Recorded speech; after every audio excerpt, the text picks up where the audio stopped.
Vin. Good morning. Hey, Faye. How are you this morning? Welcome in, Becca. What's everybody got going on today? So on Tuesday, I put this show under the quilting sewing fabric category just to see the difference. And I have this one under community. So it's kind of interesting to see what the audience does differently when you're in different categories. So it made me think of a suggestion, which is if you're able, if you sell in categories that you can maybe cross over into other categories every once in a while, it's not a bad idea to do that because it helps you get a different audience. Because the way the algorithms work on Whatnot, it's very category specific because of how people set up their preferences and what it shows them based on what they've chosen. So if you can legitimately choose a different category, I would be careful not to choose something generic, however, because I have seen some people thinking that it's a good idea to put a show where they're selling something in the community or in what is that one that's the catch-all, whatever, something. And I think they're missing the boat on that because even though there's fewer shows in that category live, you're not going to necessarily find people who want to buy your stuff because they just happened upon your show. So I think it is important to be in a category that represents what you're selling, at least to a certain extent. Good morning, Vicki. How are you? And another tip is when you list your items in your shows and in your shop, make sure that the category on that item exactly reflects what the item is. So, for example, if you normally sell fabric and quilting and stuff like that, but you have some, books, or you have things that would necessarily, you could be under craft, put them under the category that best represents the item instead of just the same category as your show, so that you can also capture people looking for items in that other category. Does that make sense? Good morning. So like if you sell clothing but you have some accessories in your show, like purses or other kinds of bags or scarves, or I don't know, other things, shoes, stuff like that. Make sure they're listed as that item so that you get the crossover search for those specific items and categories versus the one that your show is scheduled under. There we go. Please read the show notes. Welcome in, everybody. If you haven't joined me before, I'm Dana, aka Draz, and I have been doing this seller chat for almost 2 years now, where I get on the treadmill every Tuesday and Thursday morning. And instead of being on the app buying or watching other people's shows, I go live and I come on here and help anyone that needs help. I have all kinds of information in the show notes for you to take a screenshot of. It just gives you all the Whatnot official places to go get help. And then in my auction tab, I have a bunch of documents or lists that I've put together. Some of them are official ones that the community support team put together on Whatnot, and some of them are my own inventions. Either way, they're there for you to get help. So welcome in. So read the show notes. The very first thing in there, besides welcome, is that if you have questions, put them in chat with a question mark so that they show up in bold so that I can respond because I see them more easily. And yeah, that's what I'm doing. So welcome in. Whatnot has just released, and I don't know how they're going to advertise it or disseminate the information, but they have released a tool that is like a little, you know how you can go on websites that are like real estate or other financial type websites and you can plug in numbers and it will give you an estimate of like a monthly payment or something like that. Well, they've built this little calculator tool that you can plug numbers into and it will give you an estimate of how much you can make on Whatnot based on the efforts that you put in. So it has you put in the number of shows you do per week, how much you make per order, and what's the other number? How much you make per order. Oh, how many items you sell in a show. So you plug those in and then it extrapolates out if you continue to do this, and it bases it on, consistent growth, but whatever you put in there, obviously. And it just gives you an idea of by the end of the year, a year from that time, how much you could possibly make. So it's kind of interesting. They let us, the community support team, look at it and told us we can share. I'm going to share the link um, on here. I didn't put it on yet because I was waiting for some feedback on how they originally put the numbers in there. Because I thought it looked a little bit intimidating because the default numbers they had in there were a little bit intimidating, to say the least. So but I will bring it in here and give you the link for that. But watch your email because they may have already sent you an email for that, because it sounded like they, were ready to send it out. So anyway, and that reminds me too, please, please, please check your email. Because that's how they communicate with you. And if you don't realize that all your Whatnot emails are going to spam or junk, you may miss a lot of those kinds of things. How long does it usually take to be accepted to sell on Whatnot, Vicky? Lately, my understanding is not very long. So they used to put you through a kind of a vetting process. You had to prove your inventory, but maybe they've changed that up. Is anyone in chat that recently got approved? Tell us how long it took for you from the time you signed up until you got approved to sell. But my understanding is it's a pretty quick process. Yeah, so Doodle says immediately, instantly.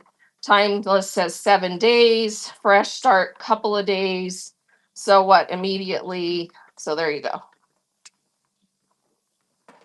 So yeah, I don't think it takes long at all. You signed up over a month ago. Okay, so then you need to check your email because it's possible you did already get approved. Oh, you had ID issues. Okay, on Timeless. So hers took a few minutes longer. I'm guessing it's a glitch because it sounds like everybody else got approved pretty quickly. So as long as all your, information is in order, it should be pretty quick. Becca says I received no emails from Whatnot. I reached out to Whatnot. The bot said I would be sent emails, still nothing. Go into your account on here and double check your email address on your account and make sure everything's correct. And then again, go check your junk and spam because the Whatnot emails usually initially get sent into junk and spam. So yeah. But yeah, double check on your account and reach out again. You just have to be vigilant sometimes with customer service. And here's a tip about when you have to message them. Always stay on the same email thread and then use the email that you use with them. So like when you respond back and forth, don't start new emails. Stay on the same email thread because the same customer service rep doesn't necessarily keeps, the same one that responds. So if you stay on the same thread, they can see the history. Yeah. Nap Time says, I would suggest being ready to go once you get approved so you can get the promotions. Yes. So she signed up with no plan to actually sell and got approved, but then wasn't able to take advantage of the promotions that they give because she wasn't ready to go. So I agree with her because they do give incentives like cash match and boost your shows, but you have to be ready to go once you're approved to sell. So it's not a bad idea to come on and really explore the app, learn how to use it and everything before you get approved to sell so that you can hit the road running. I agree. Okay, so Becca says I do that. Nothing. I get my info from you. Okay, Becca, message me with the email address that you use that you have in your account, and I will forward it on to someone to investigate. Okay. All right. Let's see. How soon do you have to be ready to sell to take advantage of those options? I think you have to have your first show within like 7 days or something, right? Let's see. I contacted them. It said they would get back to me in 48 hours. It had very 36, no response, nothing in spam. Okay, so Vicky, let's see. Remind me, Vicky, what yours was. Yeah. Oh, that you signed up over a month ago. Okay. Yeah, so you can go ahead and message me as well, and I'll see if I can find forward that to them as well.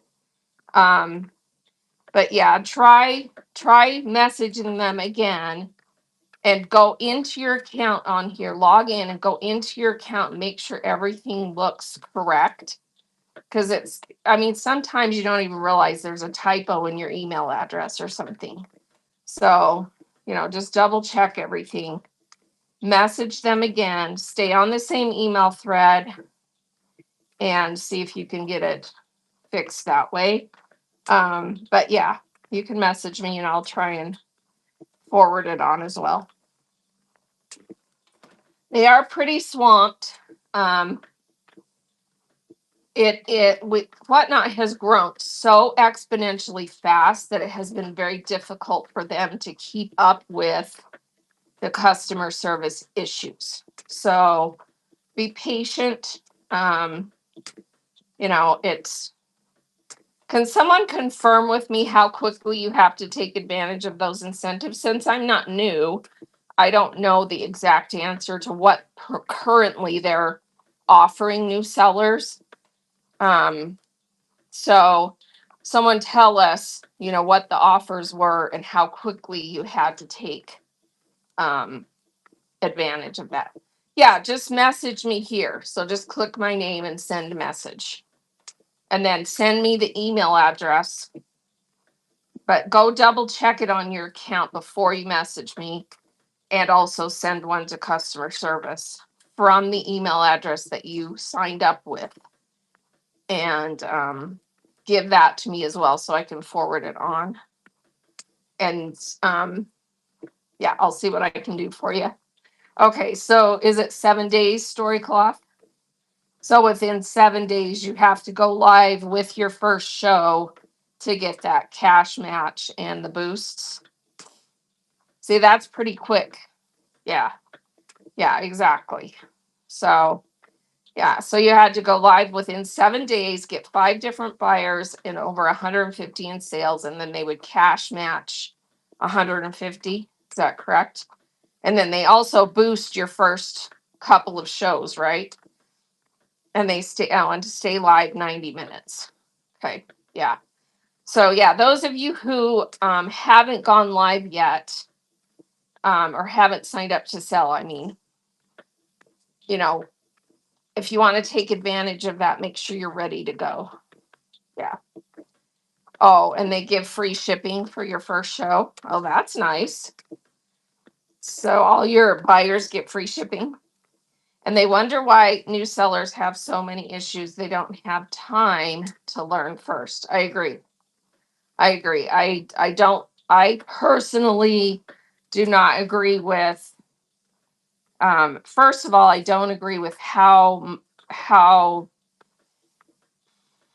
easily it is to get signed up to sell, because I think it invites not just legitimate sellers, it invites everybody and their dog, and we get a lot of scammers. I wish that they would vet people a little bit better, but I think part of that is they just have gotten to a point of growth that they made the determination it's easier to just let most people in and then put certain restrictions in place so that it sort of weeds out the scammers. But that's my opinion. So, um, yeah, I don't know. If that means they're hiring for remote CSR, do you have a connection where I could submit a resume? Do you have any insight into what their criteria is? So yes, they are hiring. They do want people who have a decent amount of selling experience. So if you haven't been selling for more than probably 6 months, you wouldn't necessarily have an advantage over anyone else applying. If you have been selling for longer than 6 months, you would have a distinct advantage over anyone else applying for the job.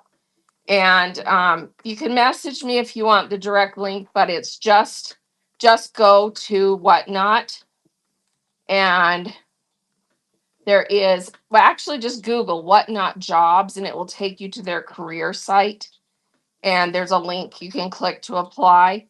And if you have been selling for 6 months or longer and know how to use the app, be very specific about that and ignore the requirement to be in certain locations, because they will hire sellers for remote jobs no matter where you live in the United States.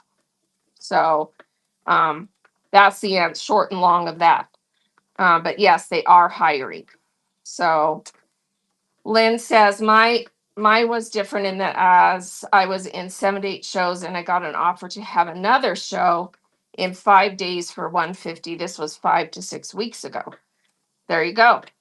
So it's possible that they will also offer additional incentives. Again, if you aren't checking your email, you're going to miss those. So it's super important to make sure your email's correct, you're getting their emails, and that you're watching for stuff like that, for opportunities like that to come through. It's also how they communicate, special events, um, updates to the app, anything update that's related. They sent out some recently about the in-app scanning, how important it is to use that. So to make sure your ship time reflects the accuracy of how quickly you ship. Yeah. Becca says it should be 30 days. I did not even try for the bonus. I just read it and learned. I figured that little bit was not worth starting out badly. I agree with you on that, Becca. If you're not ready, that little bit, I mean, it's a chunk of cash, but if you're not ready and you screw up a bunch of stuff and end up, not making anything and having to pay a lot of extra shipping and all that kind of stuff, you're right. It probably wouldn't be worth it. So, yeah. Let's see. You are welcome, Doodle. Yes, please check your emails. And go in and train your email that the Whatnot emails aren't supposed to go to junk and spam, because I promise you they will if you haven't gone in and told it not to. Because pretty much anything that comes from a company now, the email servers are trained to just send it all to junk and spam if you don't tell it not to. So about the only thing they automatically send to your inbox are the ones that somehow get through because of weird stuff they do. And then personal emails, family, friends, stuff like that. All right. What's funny is I get all my buyer emails, not the seller ones. Oh, yeah, that is weird. That is weird. Doodle says, yes, I feel the same way. Better to be prepared than just go after the promotion. Yeah.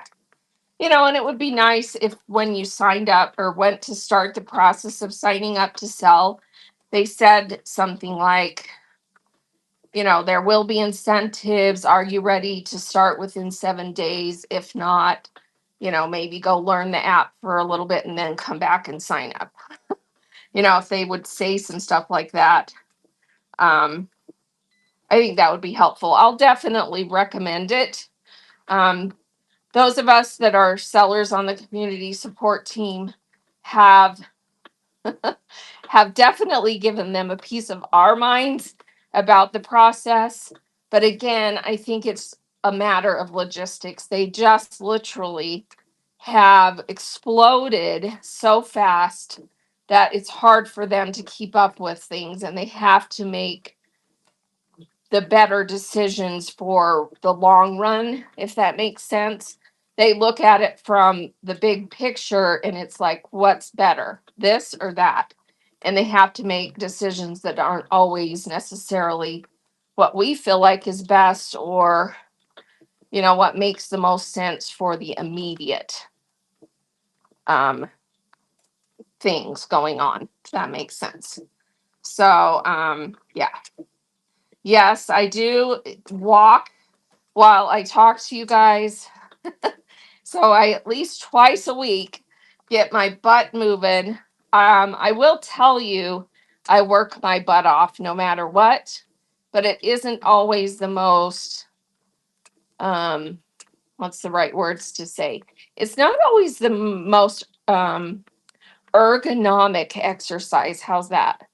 Because you should be doing things that help improve your strength and your muscles and everything. And I just work all day long, hard, lifting, moving, doing show, standing, cutting fabric.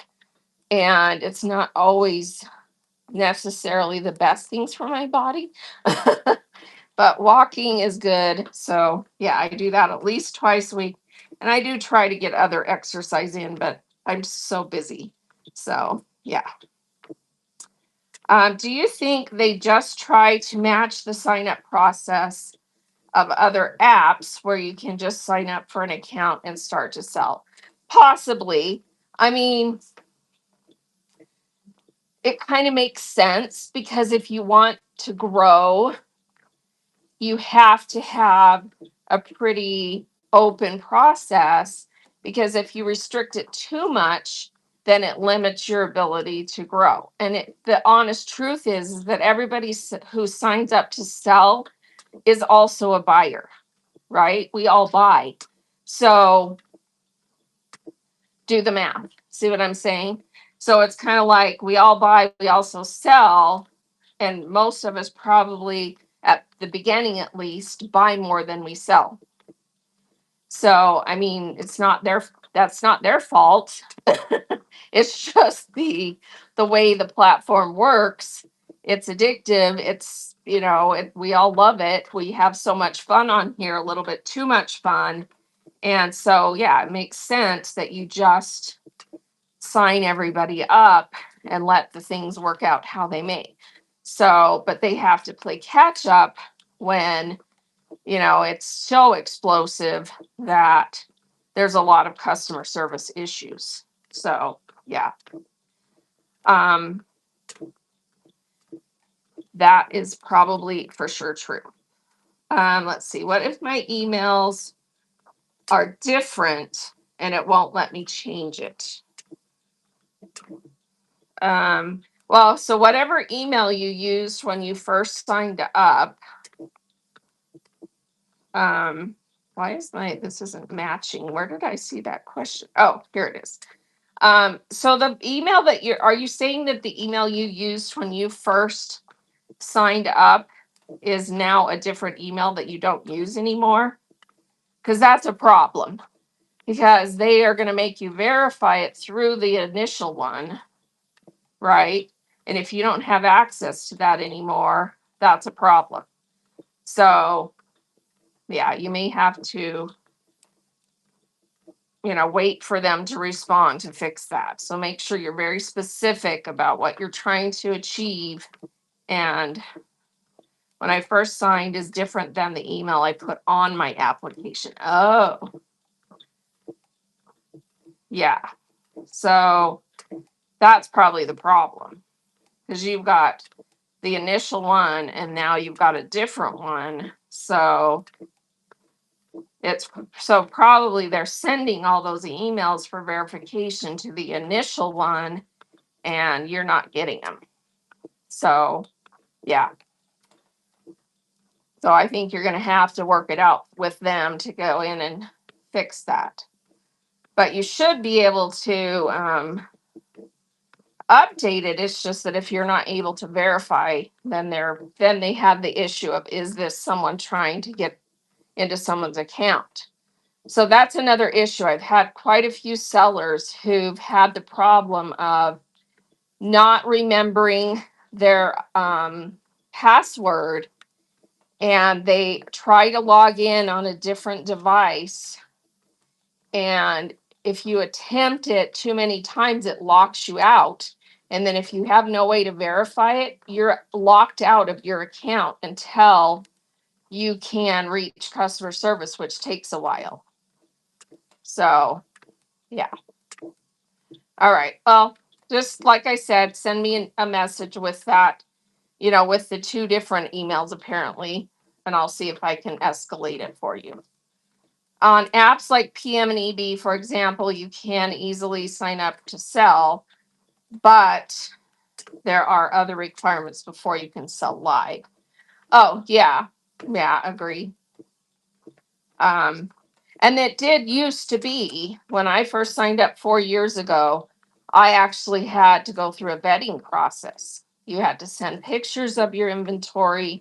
You had to show proof of prior reselling experience. You had to, prove your identity. You had to prove your bank account. You had to do all these steps. And it took most people, it took them like a month if you didn't already have a bunch of stuff in place. I was able to get approved pretty quickly because I already had, reselling experience and accounts I could show quickly. But now it takes a little bit longer. So, yep. Welcome in, everybody. Thanks for joining. Please read the show notes.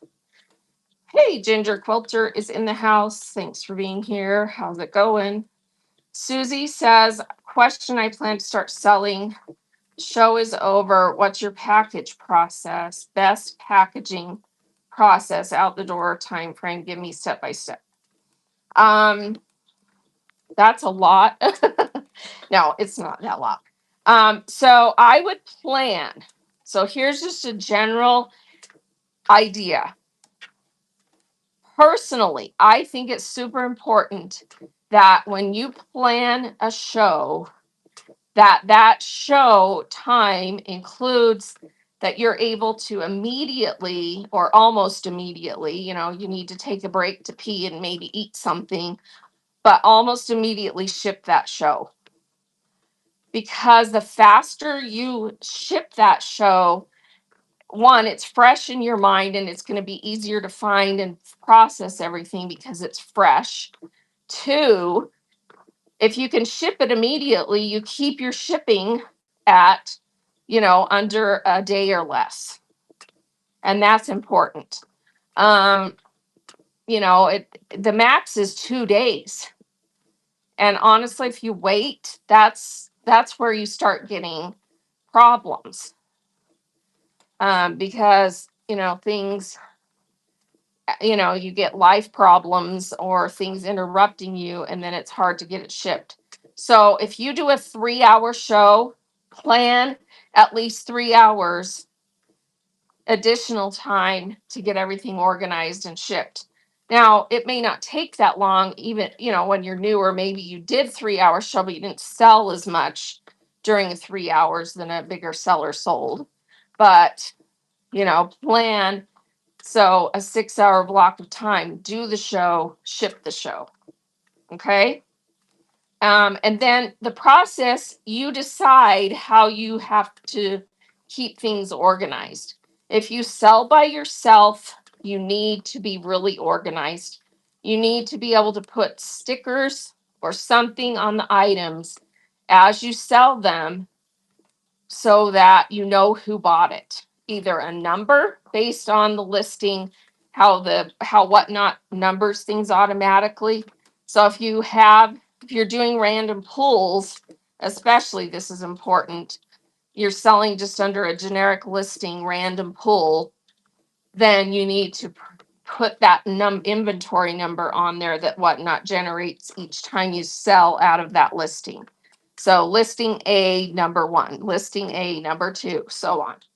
Put a sticker on it. It's best to have those stickers pre-prepared so that you can just peel and stick as it sells. If you sell with help, you can do a bin system where you sell it, you announce, and here's the other thing, always announce who won verbally so that when you go back through videos, if you need to, it verbally says who won that item, and you're going to be able to see it on the video and hear it on the video. Okay. It doesn't work the same with number cards that you can get if you hook that over the hanger. That's the same difference as a sticker. It's just, a hanger hook. And you've got the number on there. So, as long as that matches up with how you put it in. So then once you have, if you do a bin system where you put people's orders in a bin with their name on it, if you have help, you can do that without help too, if you have it organized well enough and you have the space to do it. You can do a bin system on your own as well. Just depends. You've got to decide your space, how it's organized. All right. And then the show's over. You either did stickers or numbers, or you did some kind of bin system. And then you need to gather up everybody's orders. If you did a numbering system or a sticker system, you then go through your orders on the screen and match their order up with the numbers and put them together so that you've got everybody's stuff together. Some people print out the packing slips and then pull the orders. You can do that, but don't necessarily print the shipping label at the same time, because you need to know how much it's going to weigh and what it's going to fit in. And you don't necessarily know that until you do that final step of putting it in the package. But you can decide what works for you. If you have it nailed down, if you sell the same things over and over and over, and they pretty much all weigh the same thing, you can usually safely print packing slip, shipping label, and gather their order. And then the last step is just to put it in the package. Have a dedicated shipping station where all your supplies are all there together so that you aren't having to every show go find everything and put it somewhere. So set up a dedicated shipping station. It could be out in your garage, it could be in your basement, it could be, I don't know, find somewhere that you can clear to put your shipping stuff all in one spot. Do you think if you have different items that weigh different weights that it's ideal to have a scale? Oh yeah, you should not even be doing selling on here if you don't have a scale already. Because you'll be way off. You think you know how much everything weighs, and you'll be way off. Always weigh everything before you list it, before you sell it. Know how much it weighs. or you're going to get yourself in big trouble. Yeah, have a scale and get a good one that, can change from pounds to ounces, and that um, has a stand in case you need a stand to balance things on there. You know, just look at the reviews, get a good one. Can you change the date on the shipping label to match the date you are taking it to the post office? No. You can't change dates on anything. So it's going to show the date that you sold it. It's matched up with the show date. And then when you print the label, it prints it based on when you print it. So you can't really like manipulate that. Yeah. Your scale comes today. Okay, good. Yeah. Hey, like it, swipe it. How are you today? 17.99 says I want to have a show with fill a flat rate box. How would I set up my shipping profile? Would the profile have to be flat rate and buyer pays all? Well, it definitely needs to be buyer pays all. And you're going to want to have custom shipping profiles where it only allows one item per box. So I usually, when I do those shows, I change my shipping profile in the show. Be careful with that. Don't go change your shipping profile in your main settings and then update it to all your shows, because then you'll have a big problem. Only change it in that specific show where you're going to do the boxes. So open that show, edit show, go down, change the shipping profile right inside the show. That's why they have that ability, so that you can have whatever your default settings are for most shows. And then on a specific show that you need to do something different, you open that show, edit, go down to the shipping settings and do it there. And then it only changes that show. That makes sense. So then custom profiles, custom shipping profiles, you would create a custom shipping profile for whatever size box you're going to use. And it could be a flat rate. It doesn't necessarily have to be. You decide what's going to work for what you're selling. And then you put in the box size, put that it can only be one per box. Make sure you have that in the show notes and in the listing. You're paying shipping per box. If you buy more than one box, you will pay separate shipping per box, because it's a box full. So make sure you're specific about that. And yeah, you just decide what box is going to work. When I do it, I use the flat rate boxes, and I just fill. I have the 3 different sizes. I use large, flat rate, medium, and the 2 medium flat rate sizes. And I have 3 listings that are custom profiles for those 3. Also, make sure, if you do use flat rate, have your settings set for flat rate, because, and put the custom profile listing at 4 pounds. Don't put it at 5, because then, well, if you use flat rate, it shouldn't matter. But if you have flat rate for 1 to 5 and then something different for 5 and over, and then you put them at 5, it tries to put them into the next category. So just pay attention to how you have it set. Okay. All right, let's see. Fabric and finds. What if you're printing Saturday night but can't make it till Monday? Post office may say the dates need to match. No, that won't be an issue. Because you're dropping it off. You're using the in-app scanner. You're just dropping it off. The post office doesn't care. That should not, I've never had that issue. So, because you can't take it to the post office, they're closed. So, but you can print out your labels, put them on the packages, and then you scan it the day that you're headed there. They know you printed it before. And the weekend, Saturday night through Sunday, doesn't count towards shipping. Technically, Saturday and Sunday don't count because most places the post office isn't even open. So, yeah, that doesn't count towards your ship time. It's business days. So I would have a custom profile for one item per box, right? Because it's the whole box is the item. Yep. Doodle says I've been getting a lot of bags that have holes in them, several holes in them. I feel like everything you ship should be in a separate bag as well. Well, if people aren't using a good enough bag, that would probably be the issue. So you make sure you have a nice bag that's not just just a wastebasket liner or something, because those tear super easy. So they need to be sourcing good mill. So a good mill is at least one and higher.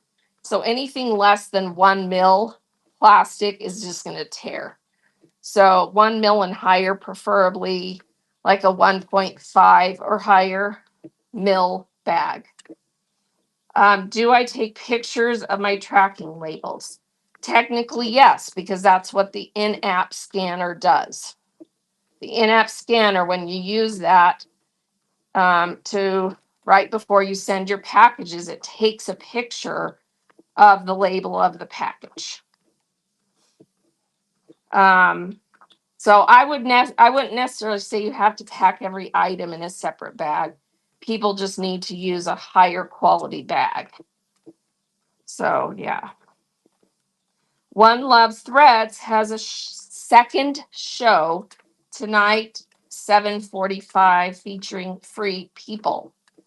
Everyone give her a follow and go bookmark that show. One of the ways that you network on this show, on this platform, is to support other sellers. Network with other sellers, especially sellers not in your category, because then you can support each other, but you're not as exact direct competition. So network with other sellers, support each other, cross over into other categories, and really support each other, make some friends, and it makes a big difference. Boxes that I'm receiving have had holes in the boxes. Yeah, it's going to happen. The post office lately is they're so inundated that the care of packages really suffers. So yeah, I get boxes all the time that are pretty full of holes. So, you as the seller, just make sure you're sending, you know, nice packages. Put it in bags that aren't going to tear. The box inevitably will get damaged, most likely. I prefer, honestly, if at all possible, to not use boxes. I like using the post office's bubble mailers. I think they survive better because they're not crammed in with heavy boxes that smash and poke and all that stuff. So, as much as possible, I use the post office flat rate poly bubble mailers. But sometimes people buy too much for it to fit in those, and you do have to use the boxes. But another tip is try not to leave a lot of empty space. So if you use a box, put it in a good bag, but also fill some of the empty space with, just with paper, so that when it gets mixed in with all the other boxes, it doesn't crush as bad. So yeah. Let's see. 1799 house. Next show is Tuesday, 9:15, scrapbooking and junk journaling supplies. Awesome. Yeah, put that hard brown paper in there. And it's really not expensive to buy a big old roll of that stuff, and it'll last you forever. Because you can just take a big strip of it and kind of crimp it like this, and then put it in the empty space around your items. And it just really helps fill that space. So just find a good source for that hard brown paper. buy a big old roll of it. And most big sellers will tell you where they source their supplies. I'm kind of unique because we live in a place where we have a lot of liquidation.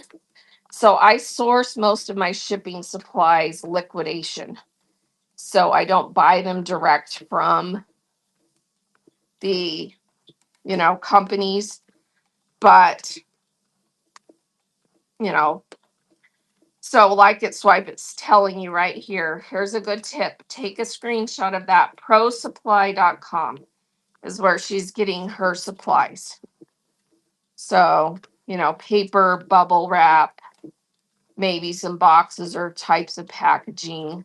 Um, you know, and honestly, the best source I've found for the labels, thermal labels, and the poly bags that I use for under a pound, I just keep them and check them and do it through Amazon subscription because you get the discount for having it on subscription. Just check it regularly because every once in a while a different supplier will have lowered their price or put it on special. Yeah. Like It Swipe It's bubble wrap comes from Sam's. The Boxery on eBay is great. So is Becca's Sewing Table. So there are some good sources to look for. But definitely get an account online with the Postal Service. Go to USPS.com, sign up for an account, and order all of the boxes and bubble mailers for free. They deliver them right to your door, and use those as much as possible because those are free. So you don't have to pay for it, but use them correctly. So don't use them if the label does not match the package. You shouldn't be using them. So only use them if it's a legitimate use. It's actually illegal to use them non-appropriately, and it is, really crappy American citizen to use them inappropriately. So, yeah. The Postal Service has thermal labels free, not that I know of. And if they do, they probably are for a specific purpose. So be careful that you aren't inappropriately using things that Postal Service has for a different purpose. For example, I've seen a lot of people talking about the ground advantage packaging that the Postal Service has. Technically, that was only, to my knowledge, for Poshmark, because it was a special deal that Poshmark got with the post office because they changed from using any priority services to strictly ground advantage. So they created a special package that is supposed to only be used for Poshmark. And I see a lot of Whatnot sellers talking about using those. Yeah, probably not a good idea. Yeah, it ticks me off too when people abuse the packaging that is intended for certain purposes, like ordering a bunch of those bubble poly mailers and using them as bubble wrap instead of just buying your own dang bubble wrap. Ugh, don't do that. Now, if you reuse used ones, I'm totally cool with that. That's upcycling, but make sure it's, legitimately used. So don't abuse the post office packaging. All right, rant over. No, rant over. Okay, please read the show notes. Welcome in. And I have in my auction tab. So if you click the shop button, and it'll usually default you to buy it now, switch to the auction tab. And all of these documents that are in there, for example, we've been talking about this. So let me pin this one. This is something Blazin' Bunny put together, who, by the way, is an amazing seller who puts together all kinds of resources and also has seller chats. So this shipping label chart that she put together, click it, I have it pinned, tap it again, take a screenshot. It shows you the different postal service type packaging rate, and then, or not packaging, the rate, and then which packaging you can use for that label. So it's a really good visual for those of us who need a picture. I need a picture sometimes. Because if someone tells me something and I can't visualize it, I'm like, I have no clue what you're talking about. So a picture makes a big difference. So there's the picture of, if my label says Ground Advantage, I can use my own poly mailer, bubble mailer, or my own box, but I can't use a priority mail box that's from the post office or a priority mail flat rate box from the post office. See how that has all lined out for you? So use this chart if you're confused about what your label says and what kind of packaging you can use. All right. Maybe a weird question, but what size thumbnail do you use for your show pictures? I create mine on Canva, Canva, and you use the 3:4 size because that's the right rectangle size. So it just depends on what you're using, what software you're using to create your thumbnails. So the 3:4 size is the rectangle size that works on Canva. Usually when you create an image on Chat GPT, it's already, when you say what you're using it for, it sizes it correctly. I don't know how it does that. It's super smart. That's how it does it. So yeah. So usually your image generators, if you tell it what you're using it for, it sizes it correctly for you automatically. 4x6 also works on Canva if you do custom. Oh, there you go. Okay. So, but in the AI image generator, I select 3:4. If you're doing creating your own custom one, Tara's saying use 4:6. There you go. Yep. I'm probably not doing as much as I could. I'm kind of, well, Tara and her partner use whatever they're doing. If you go look at Like It, Swipe It's thumbnails, they're like insanity amazing. And she always wins the award for best thumbnails. So yeah. Um so just you? Oh, okay. That's another conversation for a different day then, I guess, huh? So do I pay for the subscription to Canva? Yes. I think it's worth it because I use it a ton. Um, so whichever one you end up liking the best, maybe do the trial subscription on a couple of different ones and figure out which one you like best, and then drop the others and pay for one because it is worth it to pay for it if you use it enough. That's my opinion. Canva does have a free version, but it's pretty limited. So yeah. She doesn't like fabric. Aw. Well, there's more to life than fabric some days. So the past 6 months. Okay. I know some are amazing. Yeah. Yep. So let's see. What other apps are other people having success with and enjoying using to generate your thumbnails? Feel free to share in chat what you're using. So we've got Chat GPT in there. We've got Canva in there. Copilot. Sasamom is saying, let's see, some raid train people do, so that's how they end up on my page. Oh, Let's see, what was that question?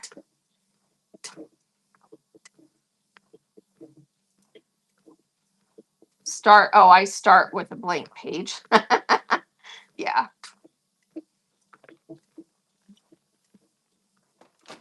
All right.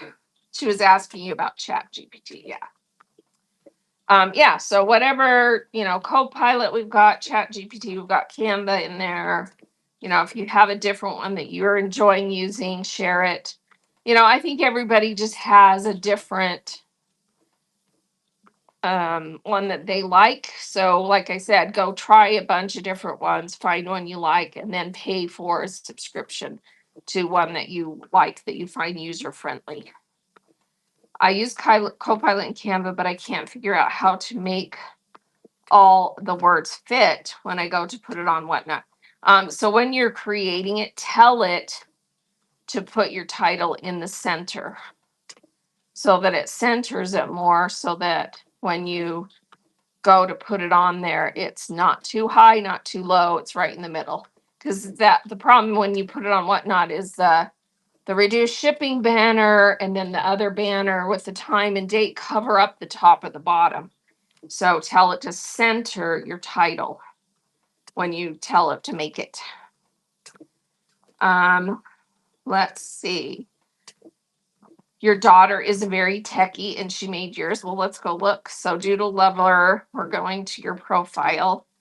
And here is her. I think that looks pretty dang good. So what did she use to make it? So Doodle tip, first of all, is to get another show in there so that when you have that first show, you've got lots of shows people can bookmark.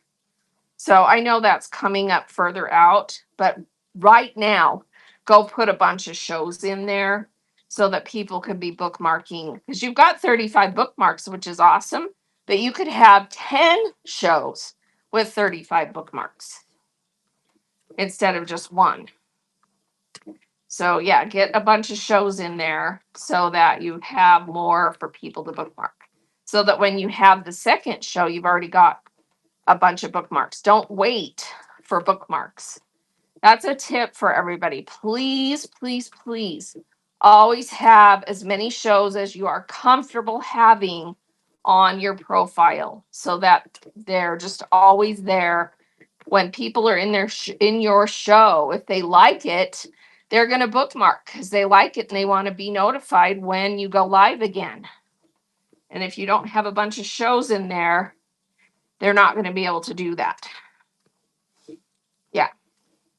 And you can just put them in with that same thumbnail, because you can always go in before the show and change the title and the thumbnail and all that. So you can create up to 10 shows all at one time, all at once. Look at my video on the cheap. Oh, you added a video? Oh, let's go look. Like it, swipe it. Has a video on the raid train. So let's see. That one is on the 10th, I think. No, when is that one? The 11th? I don't remember. Oh, here it is. So see how epic her thumbnails are? I mean, come on. None of us can get this good. No. So this one is fun. She's doing Jay Wecker Frisch fabrics. So it's the cat on the wrecking ball. Awesome. All right, so let's click that one. She says she has a video on it. Oh, that's awesome. So the lady riding the wrecking ball. Oh, that's a Taylor. Is that a Taylor Swift song? Yep. That's awesome. Push into it. Oh, yeah, here. There we go. Oh, that's not Taylor. That's Miley. Now I can see her face. It's pretty risque, huh? We had to monkey out a few little things there. That's funny. Nice. All right. See? Now that's another tip, you guys. Another tip. Put videos on your shows. Put videos. I put videos of what I'm selling. I think that helps. I've noticed a huge difference. If I can get a video on a show, at least, I mean, so I would say at least, if you can get it on there even sooner, but 24 hours is when it really makes a big difference because that's about the time people start looking forward to the shows that are coming up imminently. Is that the right word? Coming up really quickly. That's when they really start looking and bookmarking. So if you can get a video on there 24 hours before the show, you'll get a lot more bookmarks than if you didn't put a video. Let's just put it that way. And especially if you show what you're going to sell. So, yes, do it. How do you get in a raid train? How do you get invited? So you just really need to network. In the fabric community, we have quite a few sellers that do them. Cheap Girl Fabrics does some. Lisa Works does some. Endless Treasures, not Endless Treasures, Julie, what's her name? Fabric and Treasures, Julie does some. Who else does fabric raid trains? Spill it in chat. Reach out. So just reach out to people and go into the chat and ask in raid train shows if it's not obvious. It's usually obvious on the thumbnail who organized it, or it's in the show notes, and you can just reach out to that person. But also, if you can't figure it out from the thumbnail or the show notes, just ask the moderator in chat who organized this show. How can I get in? Be forward, reach out to people and ask, and you'll be able to get into some. So there's a lot of people doing them. Let me give you a follow. So Fresh Start Farm Fabric is Christy. I just followed you. Your profile needs something in the backdrop, and you need to shorten your little brief thing to your paragraph. It's too wordy. Make it smaller. Like say the same stuff but bulleted, and because nobody reads all of this. Okay. And then you've got lots of shows scheduled. That's awesome. And let's see, what else can I tell you to help you? Let's see. Do you have items listed in your shop? Yes. Awesome. And let's see, have you sold anything yet? Yes, you've already sold 924 items, less than 1 day shipping time. You've already got 60 reviews. You're on a great start. So yeah. So you're close to 1,000. You have a show on the 22nd. Can everyone give Fresh Start Farm Fabric? Bookmark that show because they're going to hit 1,000. So that's on the 22nd. What day is that? Next week on what day? Someone else says I like long biographies. Yeah, I mean, I don't mind them as far as myself reading them, but I will tell you a shorter one that says the same types of stuff. Still, people get to know you, but they don't have to open it and read more. So I think it's just a little bit, I don't know. It's a mixed bag, but if they have to open it to find out who you are, I would put the most important information first in a more bulleted format so that they can get the basics and make that connection with you. And then if you want to have all the rest of the stuff, you can. Be careful about, let's see, let me read this really quick. Let's see. I have seen a couple of fabric sellers lately putting that they have a shop on other platforms under the same name. That's a no-no. You can't guide people to your Etsy shop or your eBay shop or your Poshmark or whatever. You're not allowed to. I mean, that makes sense, right? That's a competing platform. So don't mention in your little profile here that you also sell on another platform under such and such name. That's against terms of service and could get you booted. So be careful about that. But yeah, you looks fresh start. You're on a great trajectory. So looks good to me. You read those when, yes, like it, swipe, it will read the whole dang paragraph.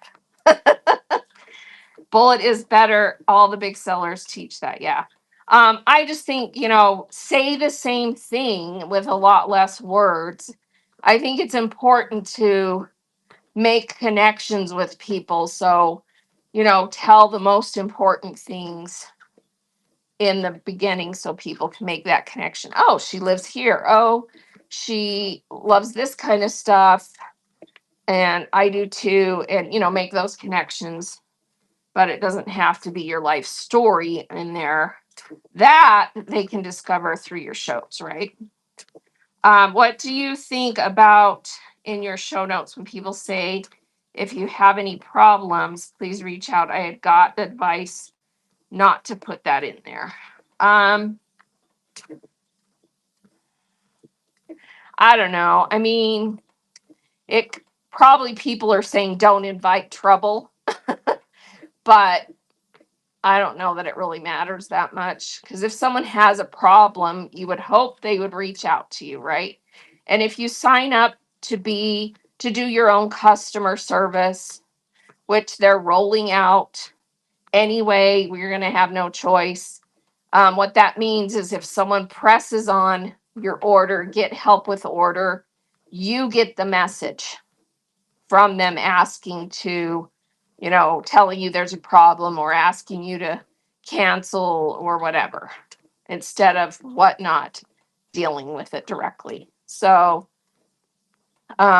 if you don't already have that, message customer service and say, I want to handle my own customer service, which means, if someone requests or to return, a refund or whatever, you get to accept or decline. You look at the pictures, you talk to them, et cetera, et cetera.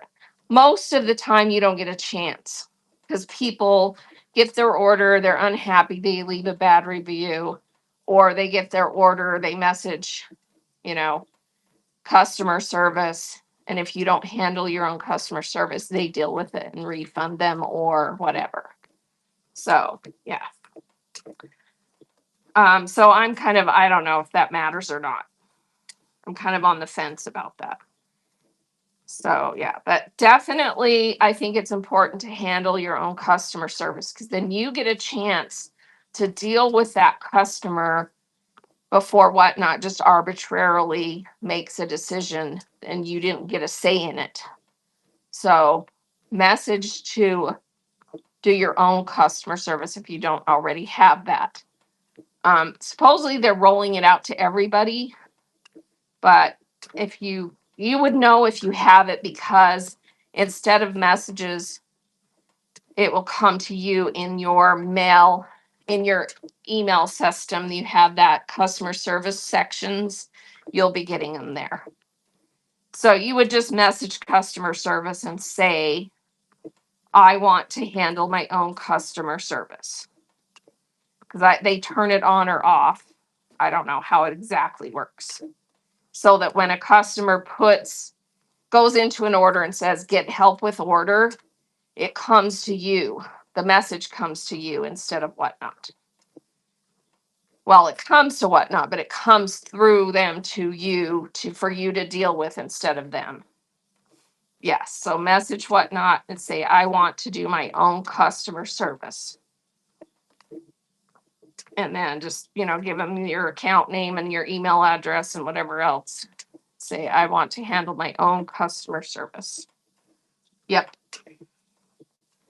Did I miss any questions while I was ranting? Let me look. Let's see. What do you think about in your show notes? Oh, that's the one I was talking about. Yeah. Can you tell them about your Facebook or website? You can tell them about your Facebook and your other social media. Be careful about the website. If the website is a site like a Shopify account where they can purchase, you're technically not supposed to send them there to buy, because that would be sending someone off the platform to make their purchase somewhere else, which is against terms of service. So you can send them to your social media, Facebook, Instagram, TikTok, YouTube. And then from there, if they discover your website, that's different. But you shouldn't direct people to go buy something from a different platform, which would either be, eBay, Etsy, whatever, or your own website. So be careful about that. Yeah. Let's see. The thumbnails have the conductor's name on them. Usually, yes. I work at a full-time job and work 50 hours. For Whatnot, I'll try, but I don't see where I can make the time to still get my 4 hours of sleep. Oh, someone was asking you to do a show. Yeah, a tech show. Yeah. Someone who's really good with technology is D Archivist, and she has a lot of YouTube videos. So go check out. Let me put her in chat. I don't know if she has thumbnail ones though. Does anyone know if she has some about creating thumbnails? She probably does. So I just put her in chat. So follow her and go watch her seller chats and go to her YouTube. Her YouTube is the same as her name here. You just got an order to mail to Guam. Well, that's cool. Guam still uses the postal service. So I think it may print slightly different, but Guam and certain other protectorate like Puerto Rico, the Marshall Islands, places that either are or used to be U.S. territories or protectorates, use the postal service. So I think it's not a whole lot different, honestly.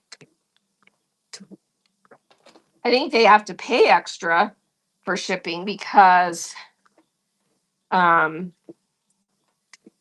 the flat rate shipping only applies in the contiguous, right? So Alaska and Hawaii, right? They didn't used to be this way, but I think they have to pay extra. They don't get the flat rate. Is that correct? Hey, Ditzy Denise, welcome in. So yeah, I used to have a couple of really good customers that bought a lot from Alaska, and they've dried up because I think they have to pay extra for shipping now, which is a bummer. So yeah. And I used to have a lot of Canadian buyers. That has dried up because of tariffs. So yeah. And we don't really, so honestly, in some ways, I kind of like it. I'll tell you why. Hear my rant. I kind of like that countries are kind of keeping to themselves, because we don't get as much of the out of country scammers that you sometimes get on platforms because of the shipping issues and tariff issues. So in that sense, I like it, because there are some countries where the way they conduct business is it's the norm it's the norm instead of the exception for there to be all kinds of scams. And so I do kind of like that about it because it does help somewhat control the scamminess coming from other countries. But be vigilant because there are some scams out there. Like apparently there's some people who are doing live streams, and I don't even know how they're pulling this off. If there's a way they figure it out, I still am just like, I can't wrap my brain around how hard they must work to figure out all these scams when they could just be being legitimate and working that hard and make more money with less trouble. Anyone agree with me on that? I'm like, seriously, you just work hard and do it legit and you can make a really good income and be honest. Instead, they have to figure out all these loopholes and weird things they do to be scammy. Yeah, exactly. Crackheads get their crack. I don't get it. I'm just like, whatever. Anyway, but there are some scammy shows out there apparently where they're live streaming from a different country, but the account and the labels are all printed in the US and they print the labels, but then you never get your stuff for 3 weeks because they're drop shipping it from somewhere else. So if it looks suspicious, it most likely is not legit. Don't buy. So if you go into a show, they have tons of stuff sold, but almost no reviews. And it looks suspicious. You can kind of tell they're streaming from a foreign country. I don't know how you can tell for sure, but yeah, please don't buy from them. It's going to be a bad experience and most likely report for suspicious activity. If you have something you can pinpoint that you can report it. So yeah, don't buy from sellers like that because most likely they've got some loophole they figured out of how to stream from somewhere they shouldn't be. Because everything is based on IP address, so somehow they're masking their IP to make it seem like they're here in the United States when they're not. I don't know how to do that. Please don't try. So, yeah, it's not hard. Okay. Well, I know you can mask your IP address. I know how to do that, but I don't know how to mask that it's not, that it's in a different country. So, because I would think that would be kind of hard because you have to use, because I know when I went to China, I had to use one of those services where, okay, so she's saying again, not her. Okay. Well, I'm not that person. So there you go. And I feel bad because I know sometimes people are desperate. But yeah, the security team should be blocking anything that it's obvious that they're using a what are those services called that you have to use when you travel. Anyway, if it's coming from one of those services, it should just be blocked. They shouldn't be able to stream. So, yeah, exactly. Anyway, that's my opinion again. All right. Anyone have any questions of things that I can help you with besides trying to figure out why people are doing scammy things? Let's talk about what can you do to improve your process. What do you need help with? What is everyone's biggest struggle? What's your biggest struggle on whatnot? I think most of the time people will say their biggest struggle besides shipping is if you can get past the shipping, then the biggest struggle is usually that people talk about is how do I get more people in my shows and get them to stay there? I think that's probably the biggest struggle just because the app is getting more and more crowded, more and more sellers. Every day you go in and there's 20 new sellers. And how do we, differentiate differentiate ourselves, stay on top, stay, relevant, stay getting a good audience, et cetera, et cetera. There's not an easy answer to that, honestly. But one of the answers is you work your butt off. But two, you need to be doing certain things consistently and not give up. So I always share this document, and it's a brainstorming document. It is not an easy answer. Reselling is not easy. If you're looking for a easy way to make quick money, this is not it. This is not it. It can be, if it can be a good way to make good money, but it's not easy. It requires a lot of hard work. Doodle Lover says, I'll be selling multiple items. Is it good to break up the show or do one complete show of one thing and one complete show? Long shows are not an option.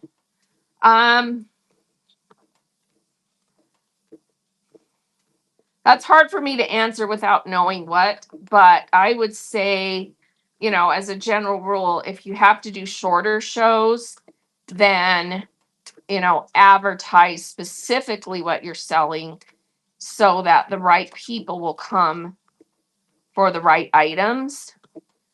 Because it's hard to do a show where you're selling all kinds of different things and expect people to stay if there's only one or two items they actually are interested in. That makes sense. So I would say be more specific to the items you're selling and do that for that show, and then do, a different one for the other. I like curated shows.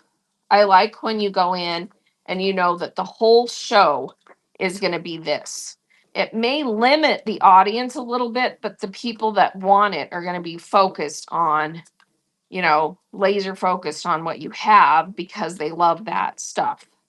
If that makes sense. Yeah. Yeah, because I like a show where I can go, okay, this whole show they're doing vintage linens, and I can come and see all the different vintage linens they have. And it could be even more specific. It's a vintage linen show, but they're selling mostly, or they're selling all vintage hankies or all vintage tablecloths or doilies or whatever. And then it's very specific, and I'm going to want to stay for however long they're doing. Do I offer the awards program? Yes. So you can see it up there on my screen, that little Draz B thing.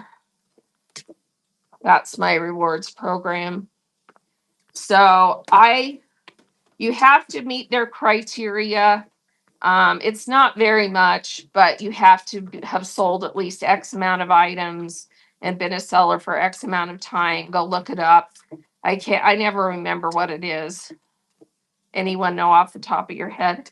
But once you have it, it's pretty easy to set up. Just think it through really carefully. And I would say, honestly, the best is to offer frequent, low rewards and make it so most people can achieve the highest level if possible. They have certain things in place that you can't go lower than that, but because it incentivizes people to keep coming back if they're always going to get a coupon on almost every show. Give them a small amount off frequently and don't require too much in the spending to achieve the next level. Yeah. Let's see. Callie says, I have found out that having a specific focus for your show brings in the right kind of customers. Like Draz says, more laser focused. Yes.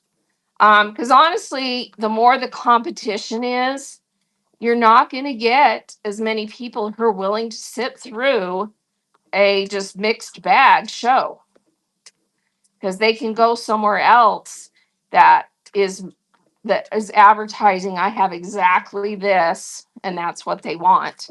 So I think a curated show helps bring more people because they know you're going to have what they want. So, but really advertise it. There's D Archivist. I was shouting you out for techie stuff.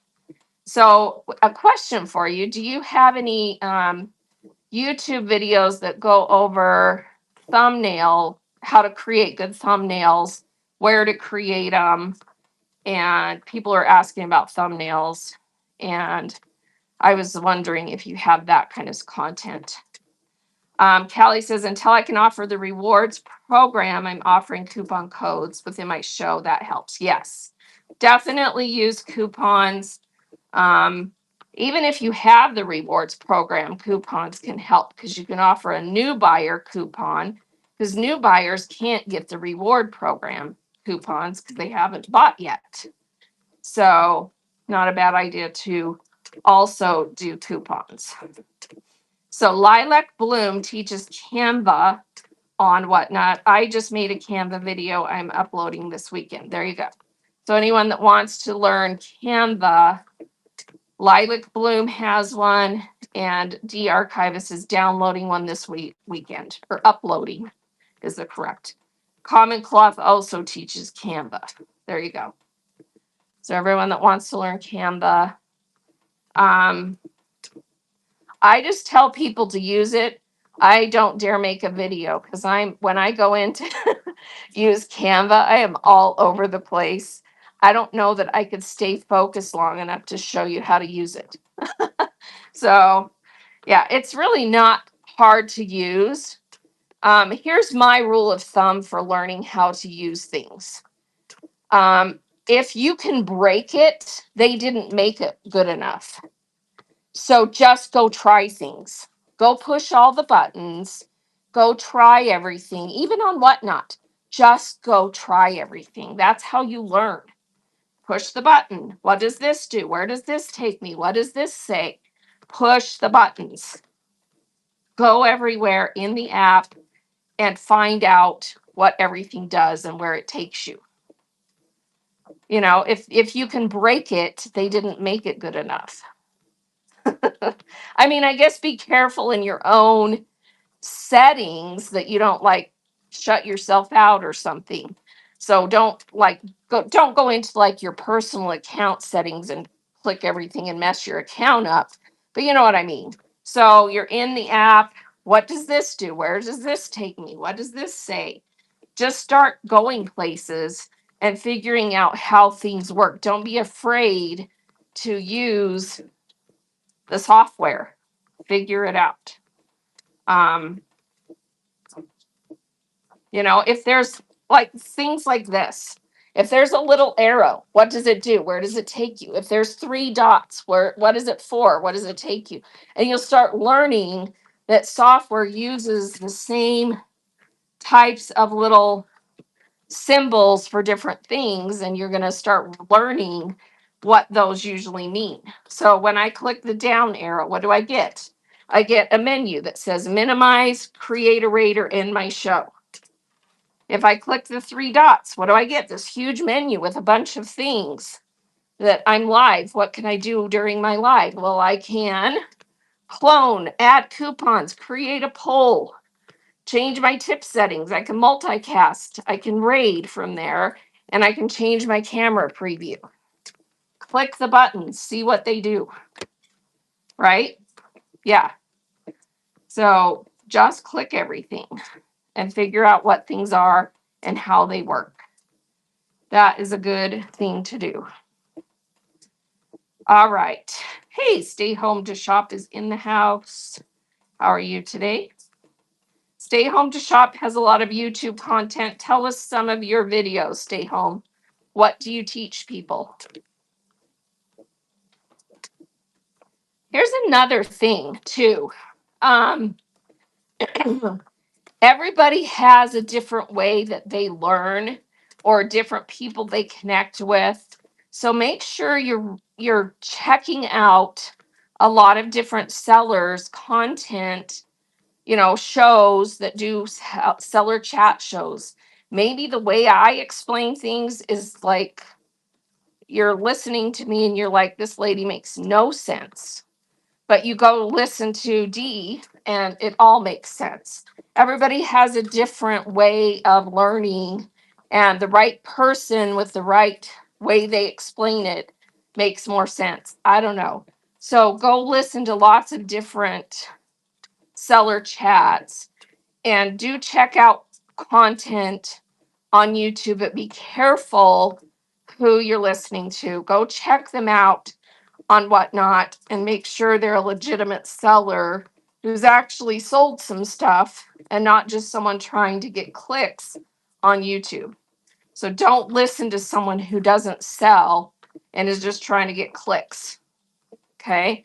So go check them out. So if you go to YouTube and you find Dee, you're going to come to Whatnot, look at Dee and go, she's a legit seller. She does seller chats. She has good statistics. I can probably trust what she's saying. So be careful about who you listen to. Check them out thoroughly. Can you tell me how to use iPad and phone for a show? As far as using them both devices. So you open the show on both devices before you go live, but then you only click go live on the phone.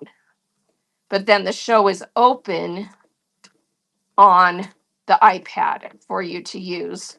So that's what I'm doing. So here's my camera phone right here that I'm using, right? And here's my iPad open to the show so I can monitor chat. That what you're asking. Yep. So any other devices you use, you just have the show open and then you use the camera phone to go live and stream the show. You can still use the phone, if you want to, but if you're using a second device, yeah, you can run auctions from the iPad. So like I can click on something I have in here. So like if I want to run an item, I can run an auction item. So I'm running those Barbie stickers out of my Buy It Now. See how it's on screen running? And I just did that right now from the iPad. Okay. iPads are a little bit more limited. iPads and phones are a little bit more limited than the web version. But lately, the web version has been very delayed. I like to use the web version because there's a lot more tools on your dashboard, but there's a delay. So that's kind of annoying. So yeah. Whatnot will always default to the device you click to go live on for the camera access. Yes. Unless you set up OBS software, which DArchivist has videos about OBS software, which is a software that takes the controls and puts it into the software, and then you can manipulate it through the software to do different things. Dee uses OBS every day. Cheryl, how are you today? Welcome in. I don't use OBS. I'm not techie enough that I wanted to figure it out, and I didn't really feel like it would enhance what I do enough. So I haven't. But so it's not for everybody.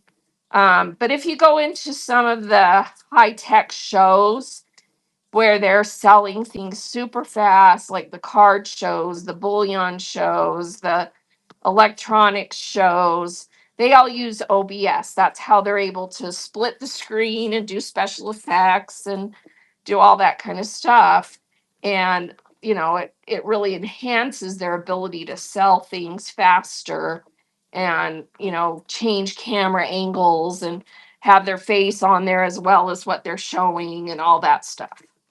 So, Lee, who just rated me, Lebon Spot, thank you for the raid. Everybody give Lebon a follow. Let's see what Lebon does.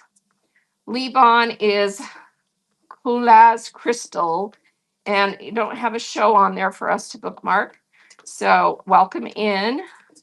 Looks like you're a brand new seller, just sold 35 items.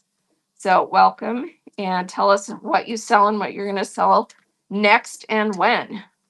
And tip would be make sure you have lots of shows scheduled at all times so that people can bookmark your upcoming shows when you have a show, and when you raid, people have something to bookmark. So tip for you for next time, get a bunch of shows scheduled. All right, so I was talking about what are some tips and ideas for you to brainstorm how to get more people in your shows. This is the document I always share. And then I have homework I tell people to do. So if you haven't taken a screenshot of this before, it's on your screen. Just tap the shop picture that is pinned and tap it again big, and then take a screenshot for yourself. Read through this and really do some deep thinking about what you need to do in all of these categories to improve your process. So the number one item on there is um, have fun and make your shows fun. What does that mean? It means something different for everybody because everybody's different, right? But I think it's super important that when people come into your show, it's an enjoyable experience. They're coming here to shop and to be on the platform instead of something else they could be doing in their downtime.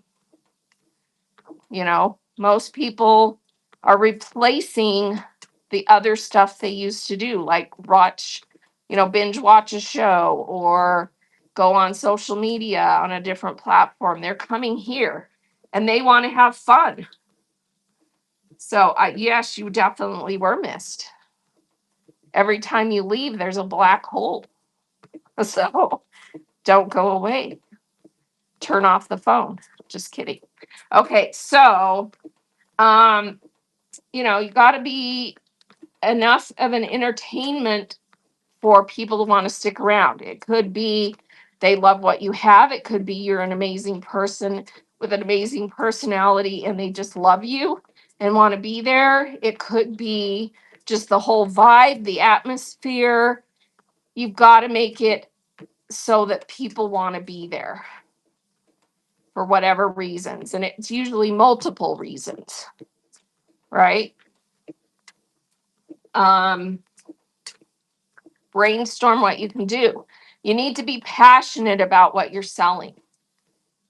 If you're on there and people can tell that you don't enjoy what you're doing, are they going to stick around?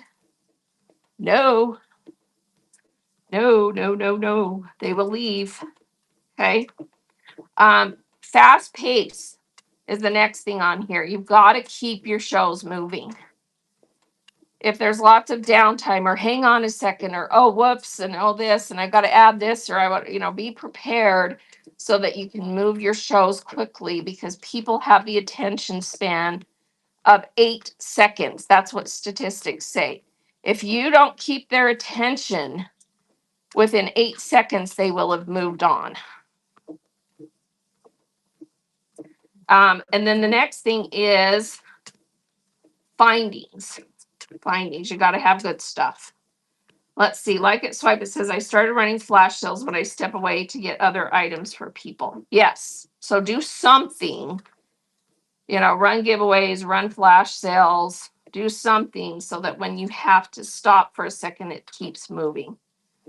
Can I touch on giveaways? How often should you end with a buyer giveaway? So the answer to that is you have to experiment with it and see what works for you. There is no easy answer to the giveaway question. Are they a tool in your tool belt that you can use? Absolutely. Do they help get you followers? Absolutely. Do buyer giveaways make a difference? Sometimes.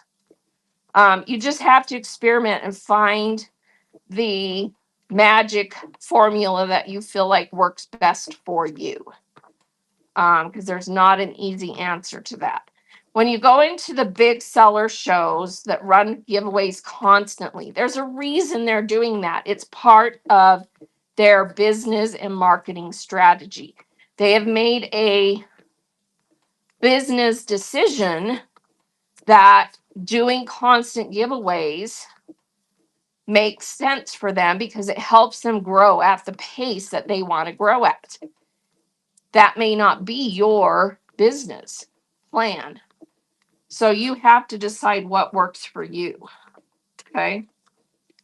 Let's see. If you're able, try out different approaches and styles as you figure out this platform. I'm still not set up on how I'm selling, but I'm getting closer. Yeah, exactly. You really do have to decide what works for you. Look at what everybody else is doing and then decide for yourself what's going to work for you. So my homework that I have people do based, along with this document that I'm sharing is I tell people to get a piece of paper and a pencil and go watch 10 shows you've never, ever, ever been in, someone you've never seen, and write down, why did I want to stay? Why did I want to leave? And maybe you'll have something in both categories. Maybe it's, I wanted to leave so fast that I didn't stick around to see why I might want to stay. Write it down. Do that for at least 10 shows. And you're going to get some really good insights of what you should or should not be doing to help get people in your shows and help them stay. Okay. And then go watch the ones you love to watch and write the same things down. Why is it that you like that show? What are they doing that makes you want to stay? Okay, get those insights so you can figure out what matters to help you figure out how you can run your shows, what you can do differently. Okay. Let's see. I just state a free gift with purchase. Technically, that's against terms of service. Do it Vintage Finds. Free gift with purchase is against terms of service. So be careful with that. Go read terms of service because then you're trying to get people to buy by saying that you're going to get a free gift. So be careful with that. Let's see.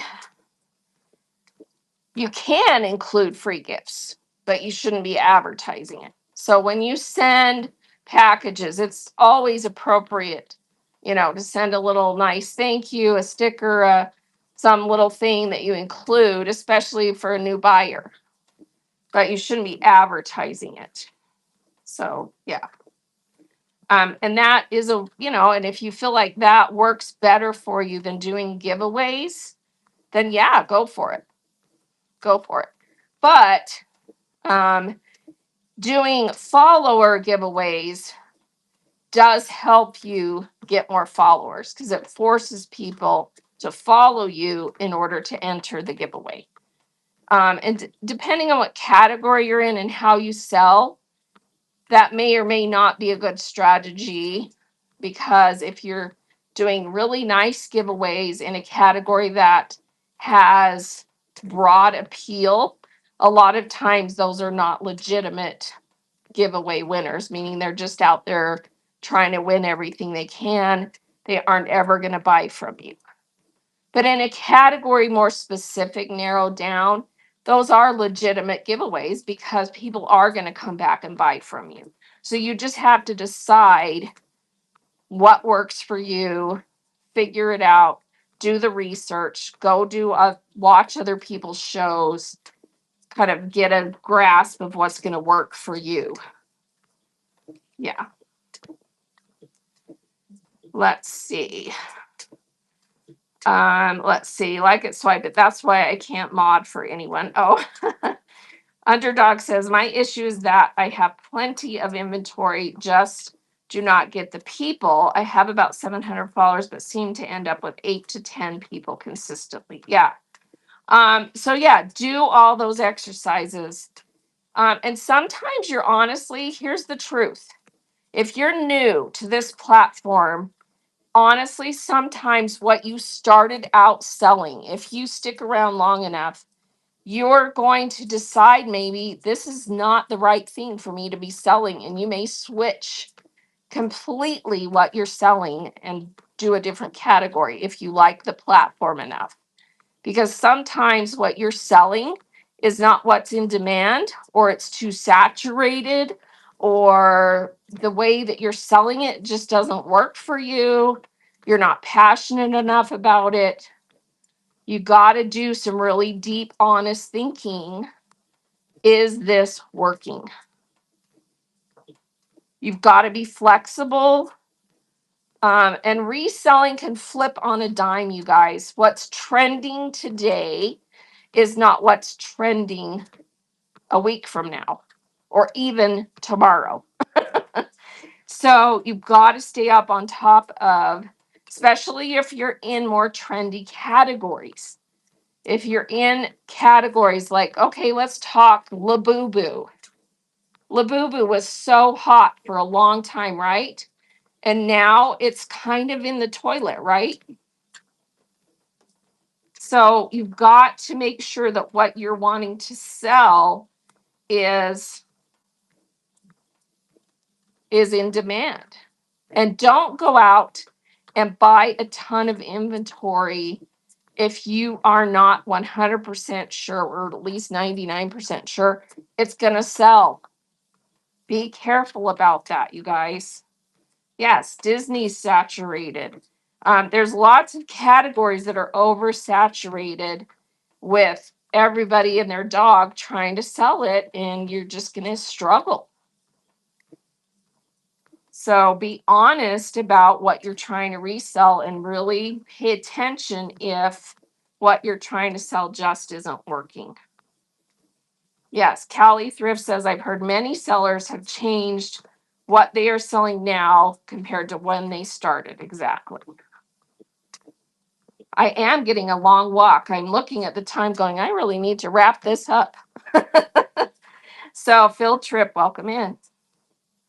Yeah, I get chatting about something and then it, just kind of goes on and on. If you can do case packs or bundles, try that to see if you can move your inventory. It only takes one or two people to buy a lot. Yeah, that's true. But yeah, just really be careful about sourcing, because you don't want to buy too much of something that you're not going to be able to sell. People ask for sourcing advice. I'm not going to tell you exactly where I source things from, but I will tell you this. The best sources are the closest things to you. Why? Because you can see it, you can touch it, you can smell it, you can tell if it's nice.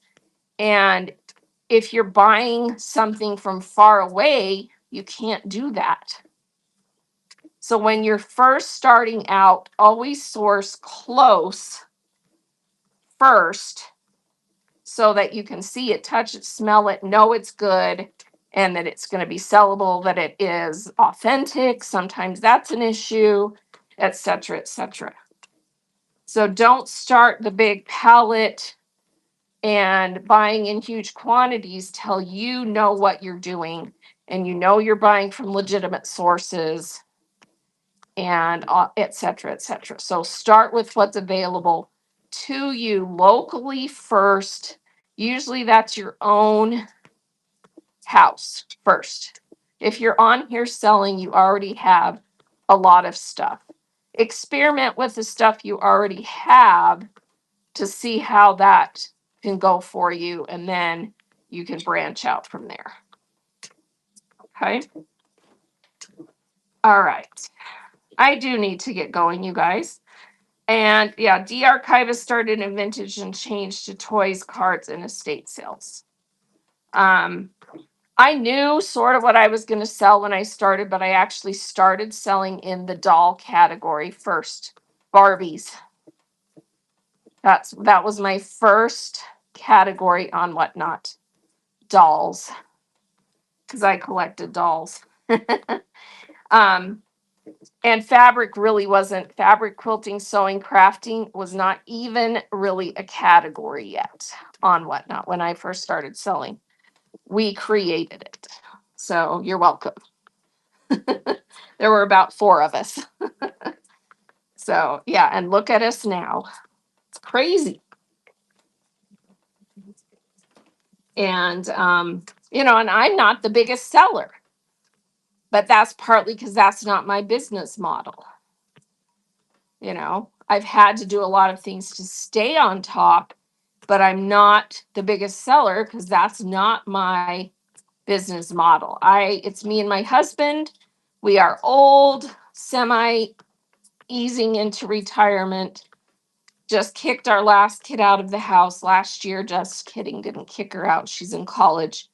And I don't want to have to hire employees. I don't want to have to, rent warehouse space.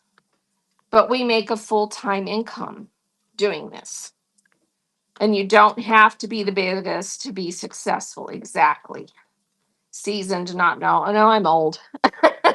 I'm owning it. My gray hair proves it. I stopped dyeing my hair because I was like, well, first of all, it was ruining my hair. But second of all, I'm just like, I've had gray hair since I was 25, you guys. It's just runs in my family. And I finally was like, you know what? I'm just going to own it. Own the gray. So, yeah. All right. Field Trip says I counted at least 35 shows the other day. Yeah. So, someone the other day I was talking to went in and counted on a particular day how many people were in live shows in the fabric quilting sewing category, and it was 600. 600 people were in live shows in our category. It was a weekend day, but that's insane to me. That's insane to me. So, and I mean, that's nothing. That's a drop in the bucket compared to some categories. But for a niche category, that's freaking amazing, right? So we went from just a few sellers in our category, and we now have tons of sellers and a lot of people coming to Whatnot for fabric. So we built it, they come, right? So there we go. Yep, it's true. All right, let me make sure I didn't miss any questions. And I'm going to get going here for sure. What about selling a Ghastly 1 yard minimum starting price? There's not an easy answer for that. You just have to have the right people in the show. So you've got to pre-advertise it, and you probably want to sell by the fat quarter instead of the yard. Unless it's one of those prints where you just legit can't cut it up. Because if you start the whole yard and you don't have the right people in the house, it's just not going to get bid up to what you need it to. So, yeah. So, and honestly, you don't have to sell your really valuable collectible stuff here if you don't want to. Don't feel pressured. I mean, I would prefer to sell everything here, and I mostly do, but I curate shows so that people prepare long ahead to know that I'm going to do that kind of show, because I want the right people in the show. So, yeah. Don't start it at $1.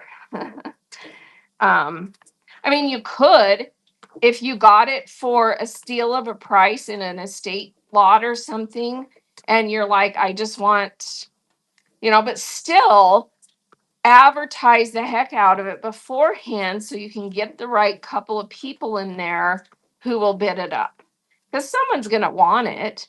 And if you have the right people in there, it's going to get a good price.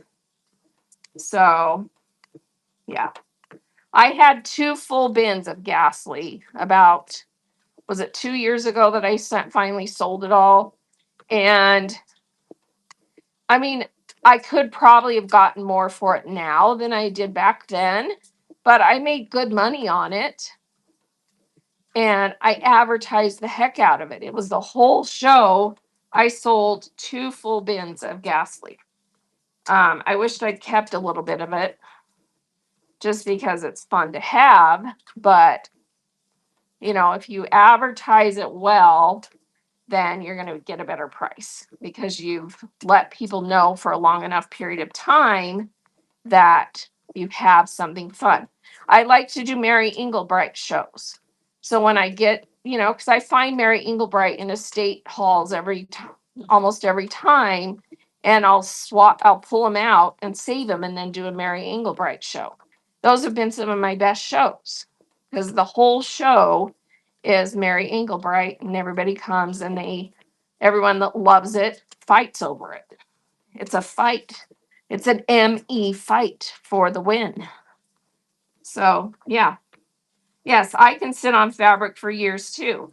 If I find something really awesome, I start collecting it and saving it until I have a good amount enough to do a curated show. So, if you can afford to do that, do it because it makes for a really fun show. Because then everybody that loves it comes for those specific items. All right, before I give away every secret I've ever told, I need to go. All right, you guys, thanks for being here. If you love my shows, please bookmark them. Please also come by my fabric sometimes. I do need to make money. And and I'm here every Tuesday and Thursday morning on the treadmill walking. You're so welcome. And everyone have a marvelous day too. Let's go find someone to raid. And let's see who is on in fabrics. Let's go raid into Cheap Girls. She's on and she's an awesome seller. She also does sometimes do seller chats and she does raid trains. She's doing the Fabric Feud raid train. She's awesome. Here we go.